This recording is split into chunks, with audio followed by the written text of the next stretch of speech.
There are silences inside us that speak louder than words. Silences concealing questions we've never spoken out loud, yet they subtly direct our every move.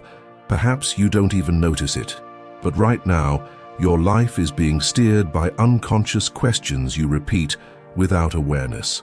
What if it doesn't work? What if I fail again? What if I lose everything? These questions aren't neatly formed, they appear as hesitation, a tightening in your chest before a new step, a choice you don't take clothed in careful logic. The hurt of repeating cycles of frustration and failure often isn't born from wrong answers, but from asking the same questions over and over. As Napoleon Hill teaches, the mind becomes what it repeats.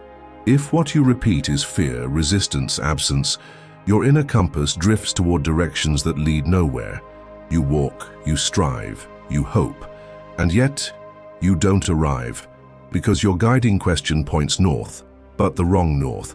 Joe Dispenza shows us that the brain responds like an algorithm.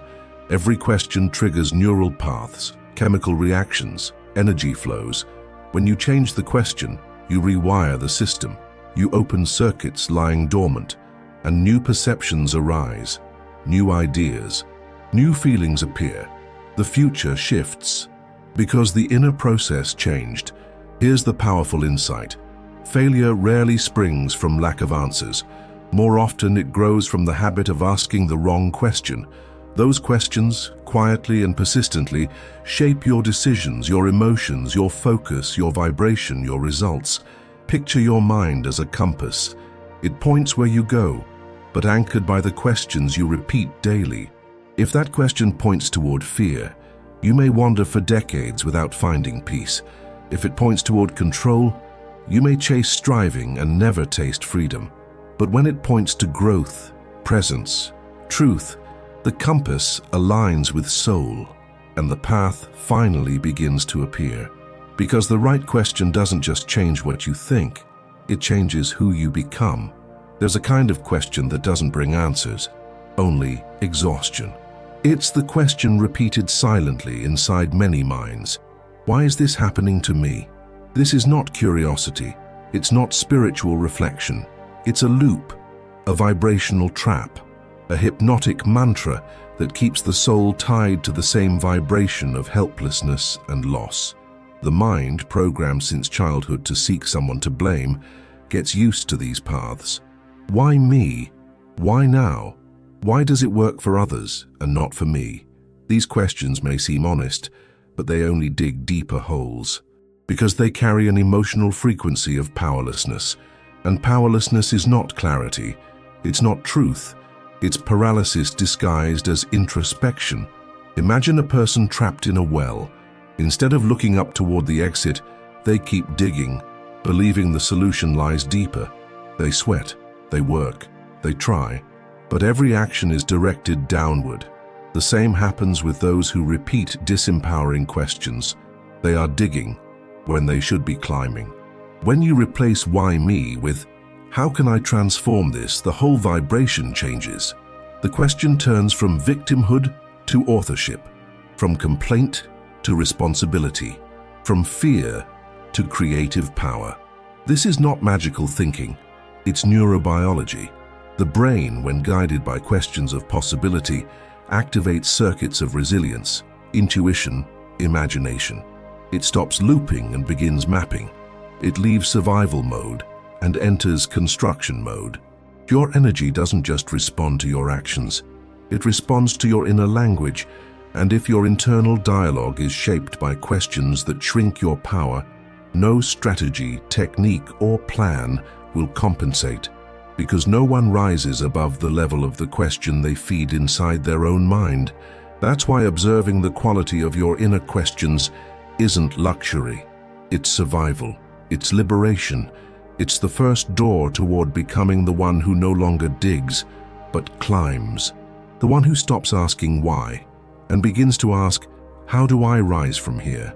And it is in this shift that the new journey begins. It may seem obvious, but most people make decisions, pursue goals, and react to life without ever stopping to observe the emotional and vibrational state they are in when doing so. You want clarity, but you act from confusion. You seek abundance, but you decide from lack. You long for peace, but you walk through life with anxiety lodged in your chest. This misalignment is not intentional, it's unconscious. We've been trained to value the goal more than the state, but as Napoleon Hill reveals, clarity of purpose isn't enough.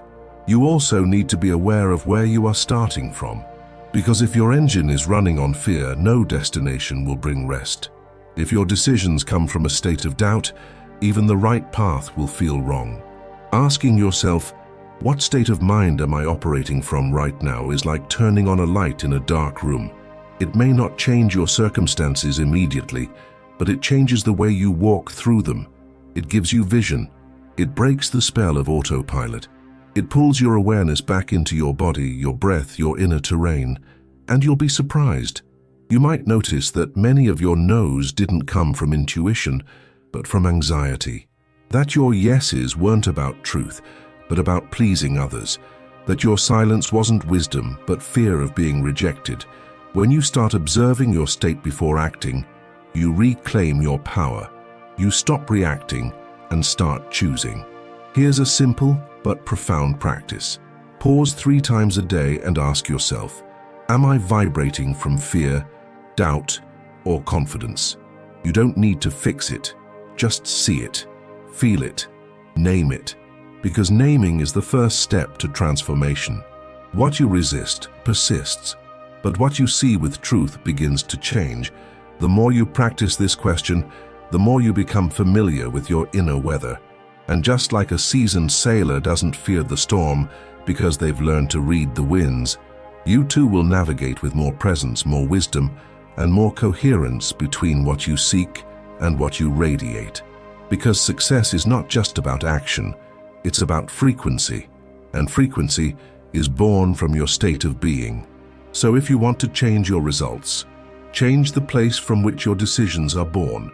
Start from within, start from awareness.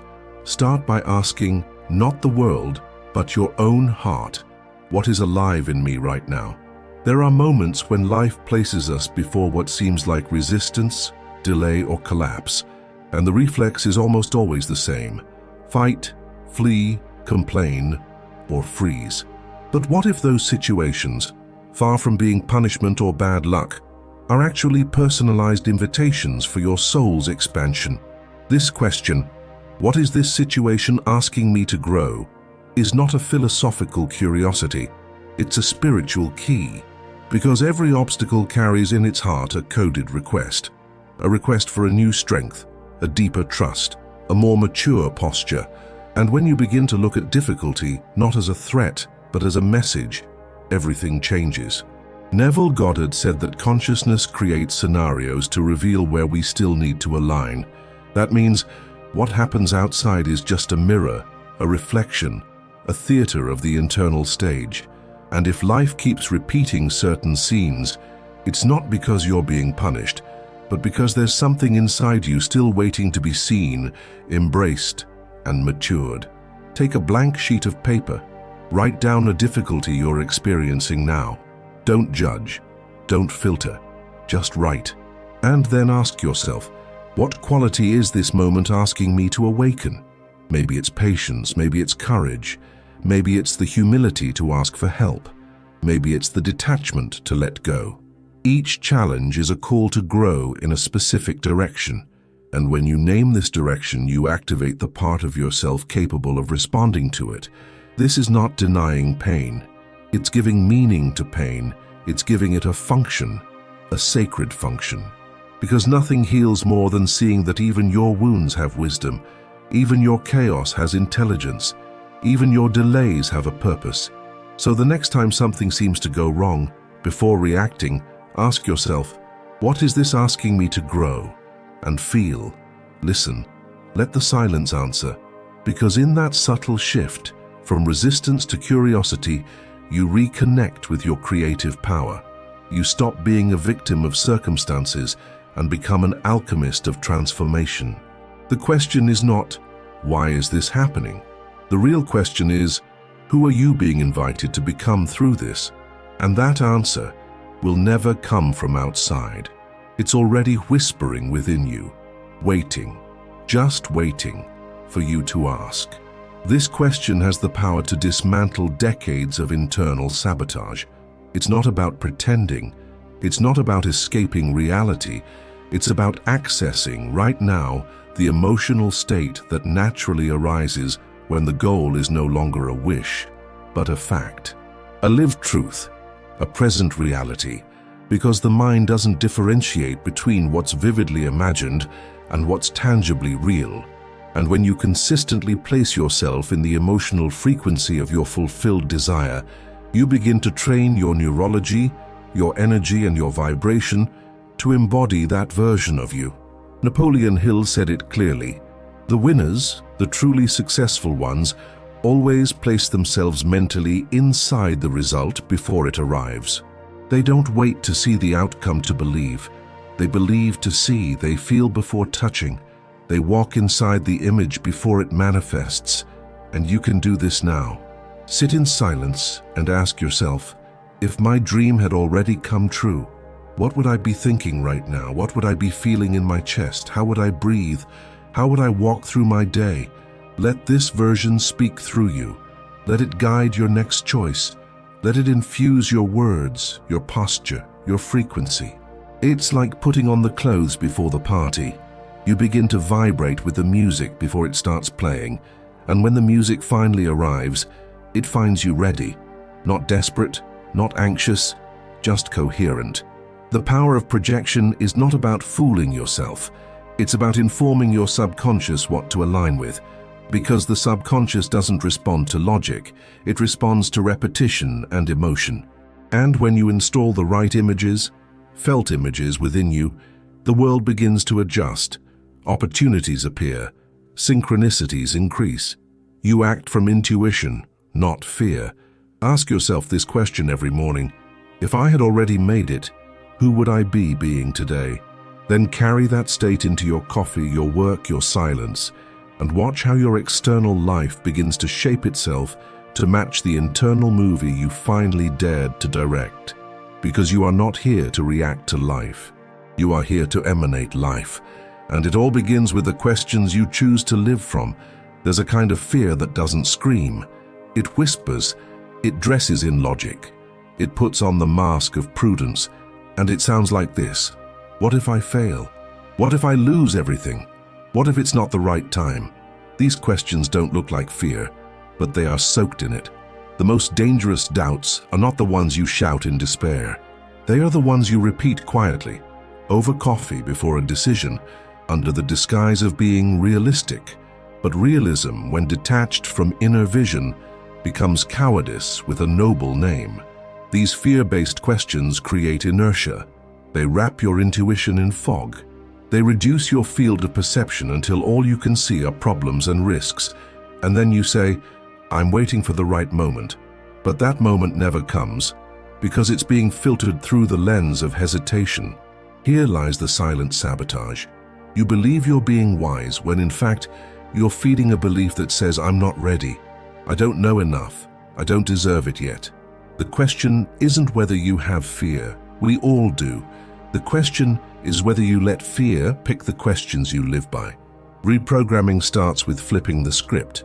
Instead of what if it goes wrong, try what could I learn even if it doesn't go as planned.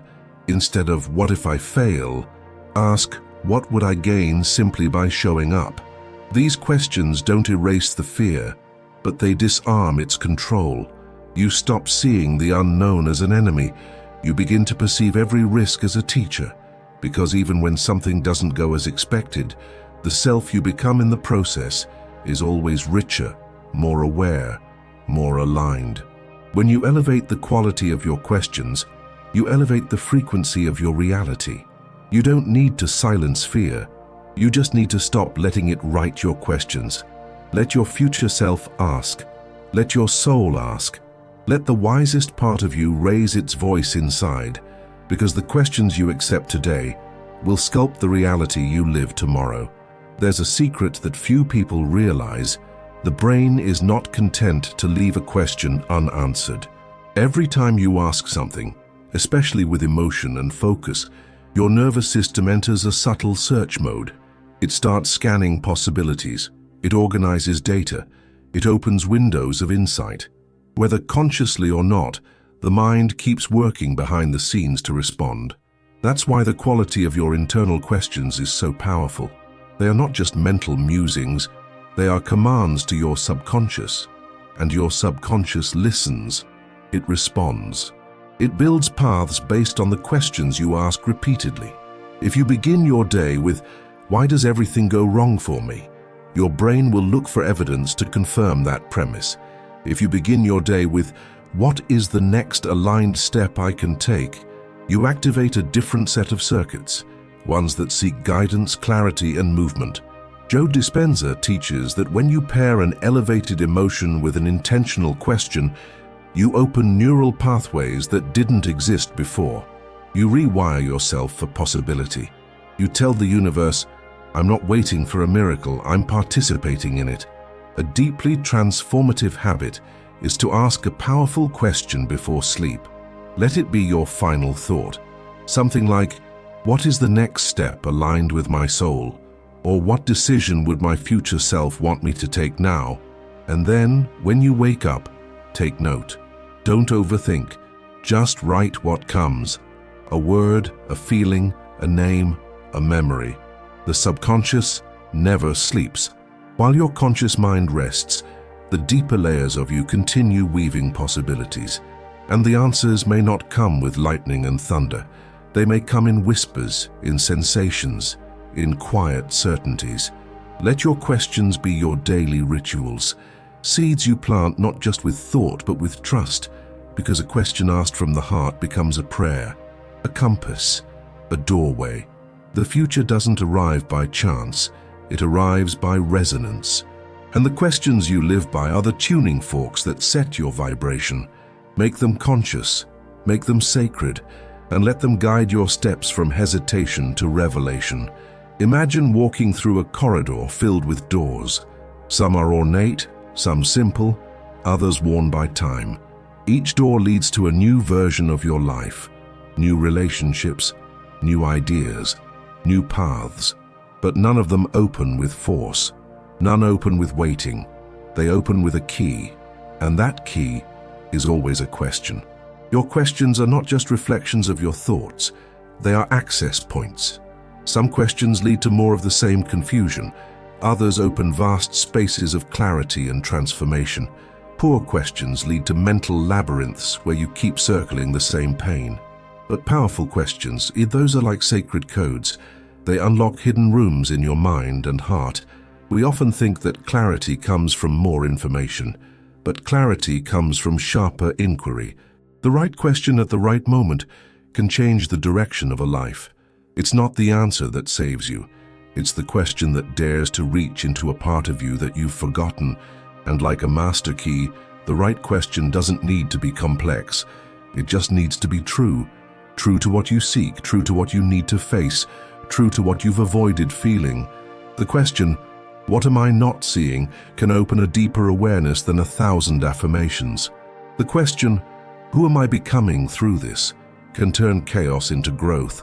So ask yourself, not just daily, but in the moments that feel dry, stuck, directionless, what key am I holding right now?